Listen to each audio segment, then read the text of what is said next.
Episodio 130. Doctrina que me dio la Reina del Cielo. Hija mía, yo te llamo de nuevo desde este día para mi discípula y compañera en obrar la doctrina celestial que mi Hijo Santísimo enseñó a su Iglesia por medio de los sagrados evangelios y escrituras. Quiero que de ti, con nueva diligencia y atención, prepares tu corazón para, como tierra escogida, reciba la semilla viva y santa de la palabra del Señor, y sea su fruto 100 doblado. Convierte tu corazón atento a mis palabras, y junto con esto sea tu continua lección los evangelios. Y medita y pesa en tu secreto la doctrina y misterios que en ellos entenderás. Oye la voz de tu esposo y maestro. A todos convida y llama a sus palabras de vida eterna. Pero es tan grande el engaño peligroso de la vida mortal que son muy pocas las almas que quieren oír y entender el camino de la luz. Siguen muchos lo deleitable que les administra el príncipe de las tinieblas, y quien camina con ellas no sabe a dónde endereza su fin. A ti te llama el Altísimo para el camino y sendas de la verdadera luz. Síguela por mi imitación y conseguirás mi deseo. Niégate a todo lo terreno y visible. No lo conozcas ni mires, no lo quieras ni atiendas. Huye de ser conocida. No tengan en ti parte las criaturas. Guarda tu secreto y tu tesoro de la fascinación humana y diabólica. Todo lo conseguirás si como discípula de mi Hijo Santísimo y mía ejecutares la doctrina del Evangelio que te enseñamos con la perfección que debes. Y para que te compela a tan alto fin, ten presente el beneficio de haberte llamado la disposición divina, para que seas novicia y profesa de la imitación, respectivamente de mi vida, doctrina y virtudes, siguiendo mis pisadas, y de este estado pases al noviciado más levantado y profesión perfecta de la religión católica, ajustándote a la doctrina evangélica e imitación del Redentor del mundo, corriendo tras el olor de sus ungüentos y por las sendas rectas de su verdad. El primer estado de discípula mía ha de ser disposición para hacerlo de mi Hijo Santísimo, y los dos para alcanzar el último de la unión con el ser inmutable de Dios. Y todos tres son beneficios de incomparable valor que te ponen en empeño de ser más perfecta que los encumbrados serafines. Y la diestra divina te los ha concedido para disponerte, prepararte y hacerte idónea y capaz de recibir la enseñanza, inteligencia y luz de mi vida, obras, virtudes, misterios y sacramentos, para que los escribas. Y el muy alto Señor se ha dignado de concederte esta liberal misericordia, sin merecerla tú, por mi intercesión y ruegos. Y los he hecho eficaces en remuneración de que has rendido tu dictamen temeroso y cobarde a la voluntad del Altísimo y obediencia de tus prelados, que repetidas veces te han manifestado e intimándote escribas mi historia. El premio más favorable y útil para tu alma es el que te han dado en estos tres estados o caminos místicos, altísimos y misteriosos, ocultos a la prudencia carnal y agradables a la aceptación divina. Tienen copiosísimas doctrinas, como te han enseñado y has experimentado, en orden a conseguir su fin. Escríbelas aparte y has tratado de ellas, que es voluntad de mi Hijo Santísimo. Su título sea el que tienes prometido en la introducción de esta historia, que dice: Leyes de la esposa, ápices de su casto amor y fruto cogido del árbol de la vida de esta obra.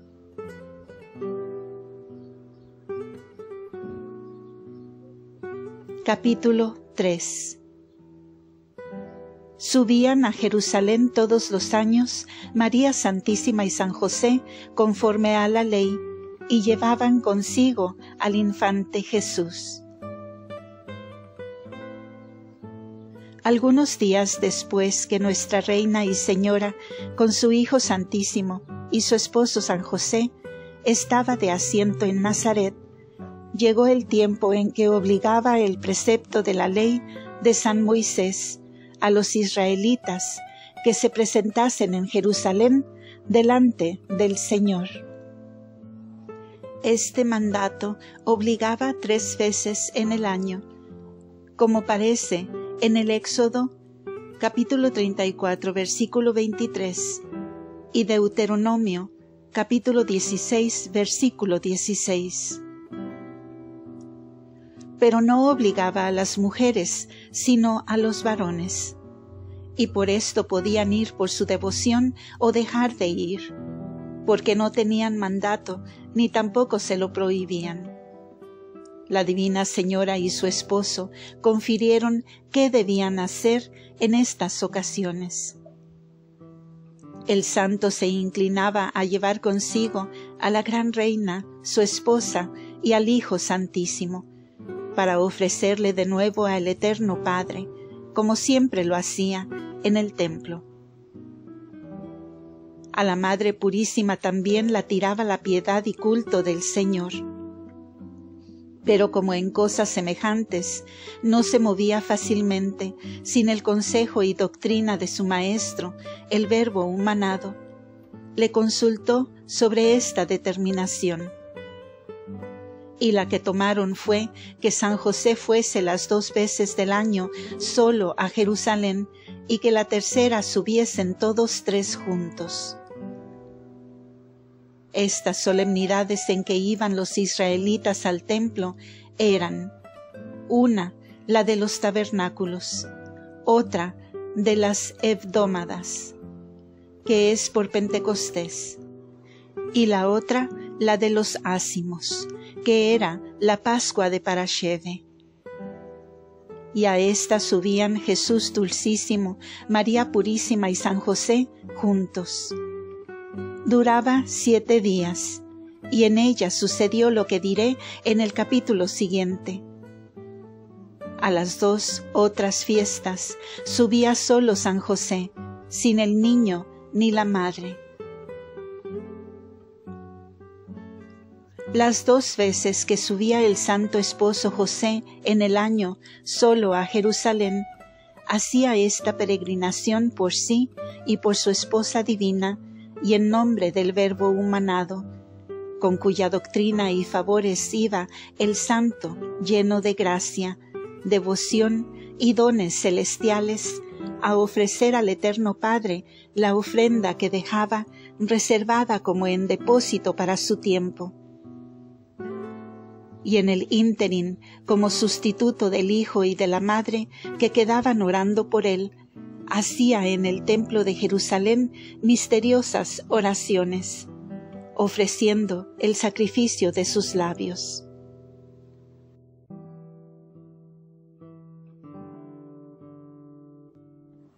Y como en él ofrecía y presentaba a Jesús y a María santísimos, era oblación aceptable para el Eterno Padre sobre todas cuantas le ofrecían lo restante del pueblo israelítico.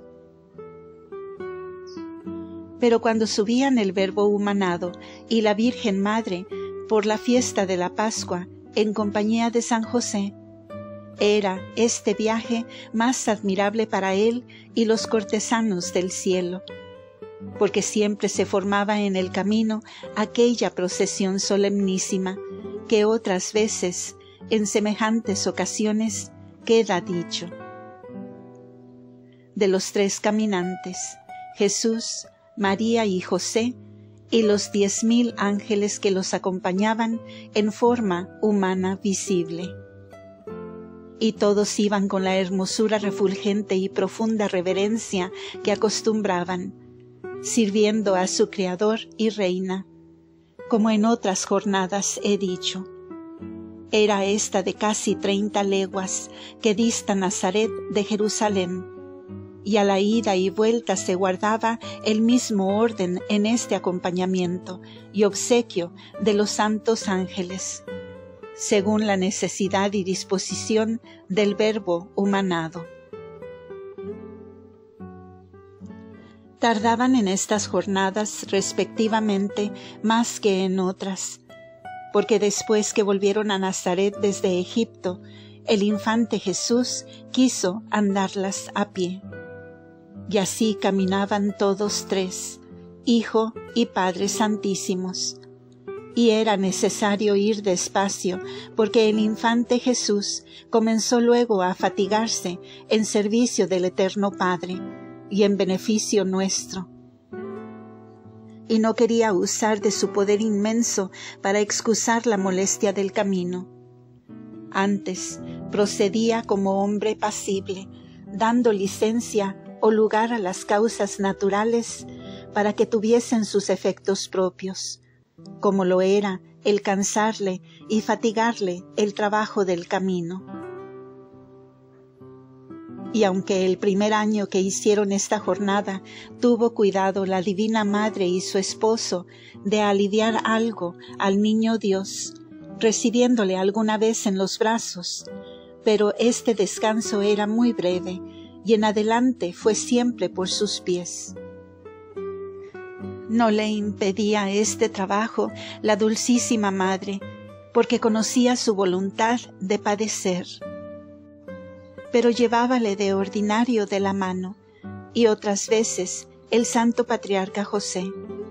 Y como el infante se cansaba y encendía, la Madre prudentísima y amorosa, con la natural compasión, se enternecía y lloraba muchas veces.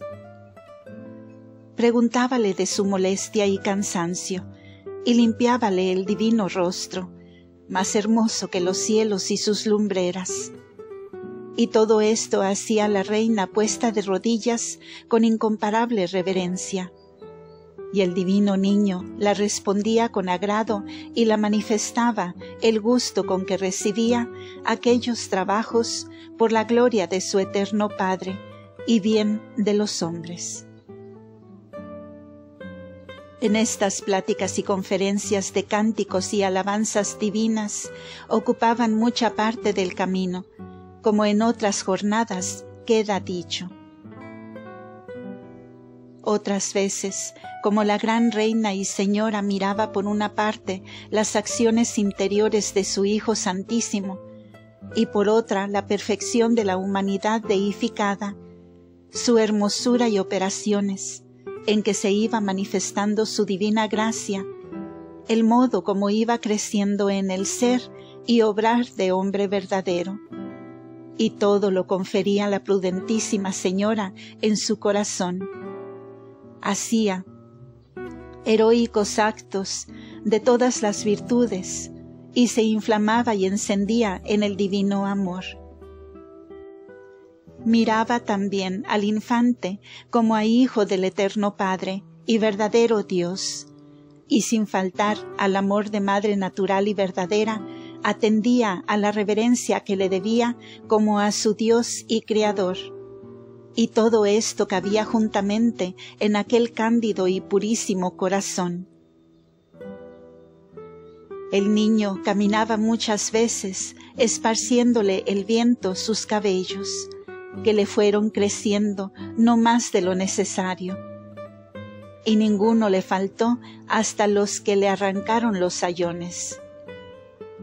y en esta vista del infante Jesús sentía la Dulcísima Madre otros efectos y afectos, llenos de suavidad y sabiduría. Y en todo lo que interior y exteriormente obraba, era admirable para los ángeles y agradable a su Hijo Santísimo y Creador. En estas jornadas que hacían hijo y madre al templo, ejecutaban heroicas obras en beneficio de las almas, porque convertían muchas al conocimiento del Señor, y las sacaban de pecado y las justificaban, reduciéndolas al camino de la vida eterna. Aunque todo esto lo obraban por modo oculto, porque no era tiempo de manifestarse el Maestro de la verdad. Pero como la Divina Madre conocía cómo éstas eran las obras que a su Hijo Santísimo le encomendó, al Eterno Padre, y que entonces se habían de ejecutar en secreto, concurría a ellas como instrumento de la voluntad del Reparador del mundo, pero disimulado y encubierto. Y para gobernarse en todo con plenitud de sabiduría, la prudentísima Maestra siempre consultaba y preguntaba al Niño Dios todo lo que habían de hacer en aquellas peregrinaciones, a qué lugares y posadas habían de ir, porque en estas resoluciones conocía la Princesa Celestial que su Hijo Santísimo disponía los medios oportunos para las obras admirables que su sabiduría tenía previstas y determinadas. Donde hacían las noches, unas veces en las posadas, otras en el campo, que algunas se quedaban en él. El Niño Dios y su Madre Purísima nunca se dividían uno de otro. Siempre la Gran Señora asistía con su Hijo y Maestro y atendía a sus acciones, para imitarlas en todo y seguirlas. Lo mismo hacía en el templo, donde miraba y conocía las oraciones y peticiones del Verbo humanado que hacía a su eterno Padre, y cómo según la humanidad en que era inferior se humillaba y reconocía con profunda reverencia los dones que recibía de la divinidad. Y algunas veces la Beatísima Madre oía la voz del Padre que decía: «Este es mi Hijo dilectísimo, en quien yo tengo mi complacencia y me deleito». Otras veces conocía y miraba a la Gran Señora que su Hijo Santísimo oraba por ella al Eterno Padre, y se la ofrecía como Madre verdadera, y este conocimiento era de incomparable júbilo para ella. Conocía también cómo oraba por el linaje humano, y que por todos estos fines ofrecía el Hijo sus obras y trabajos. En estas peticiones le acompañaba, imitaba y seguía. Sucedía también otras veces que los santos ángeles hacían cánticos y música suavísima al Verbo humanado, así cuando entraban en el templo como en los caminos, y la feliz Madre los oía, miraba y entendía todos aquellos misterios, y era llena de nueva luz y sabiduría. Y su purísimo corazón se enardecía e inflamaba en el divino amor. Y el Altísimo le comunicaba nuevos dones y favores, que no es posible comprenderlos con mis cortas razones. Pero con ellos la prevenía y preparaba para los trabajos que había de padecer, porque muchas veces, después de tan admirables beneficios, se le presentaban como en un mapa todas las afrentas, ignominias y dolores que en aquella ciudad de Jerusalén padecería su Hijo Santísimo. Y para que luego lo mirase todo en él con más dolor, Solía su majestad al mismo tiempo ponerse a orar delante y en presencia de la Dulcísima Madre.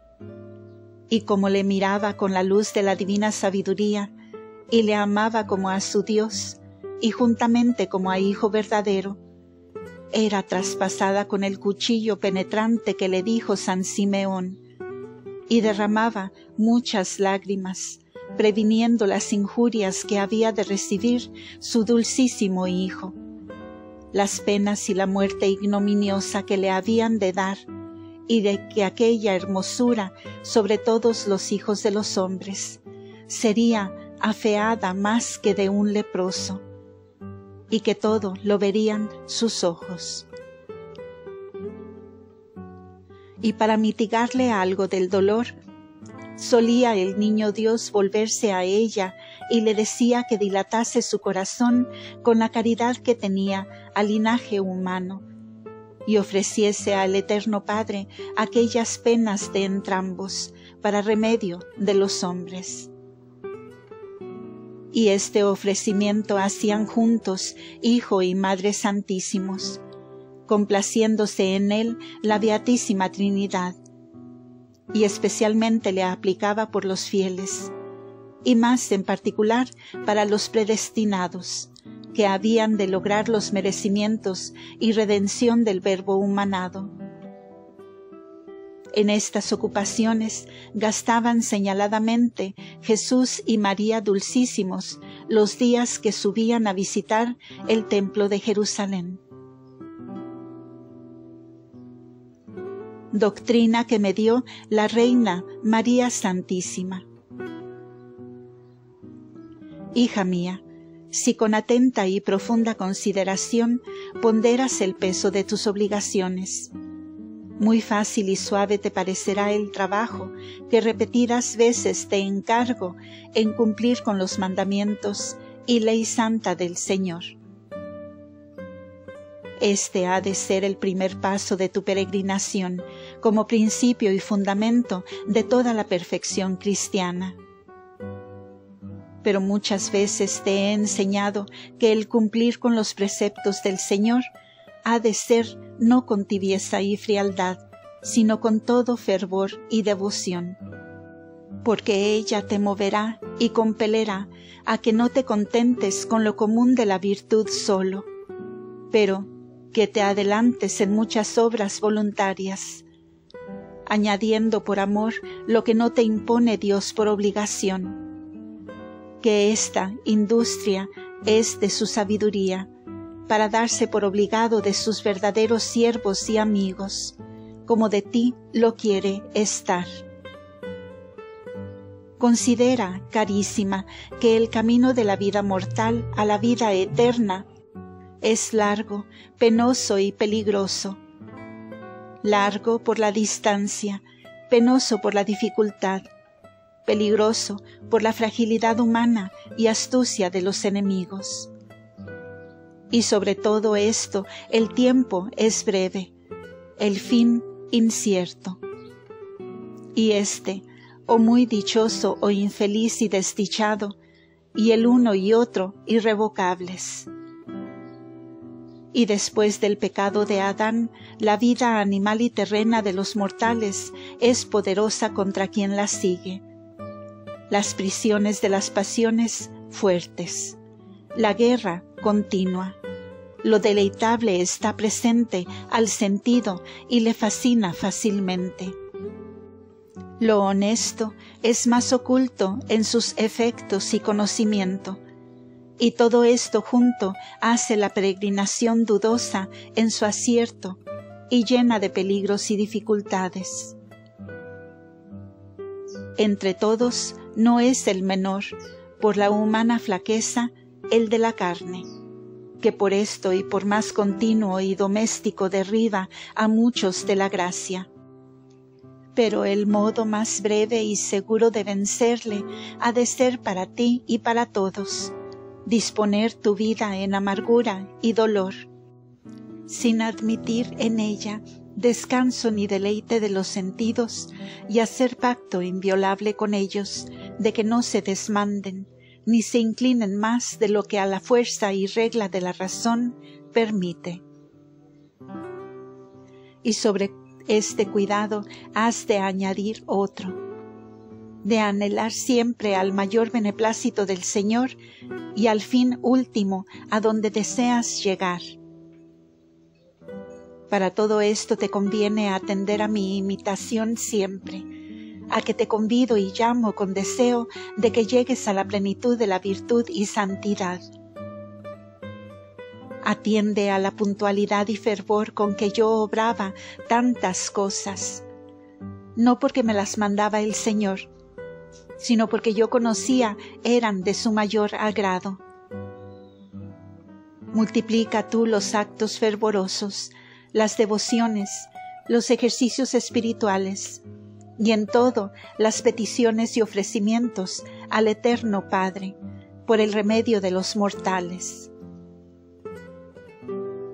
Ayúdalos también con el ejemplo y amonestaciones que pudieres. Consuela a los tristes, anima a los flacos, ayuda a los caídos, y por todos ofrece, si fuere necesario, tu misma sangre y vida.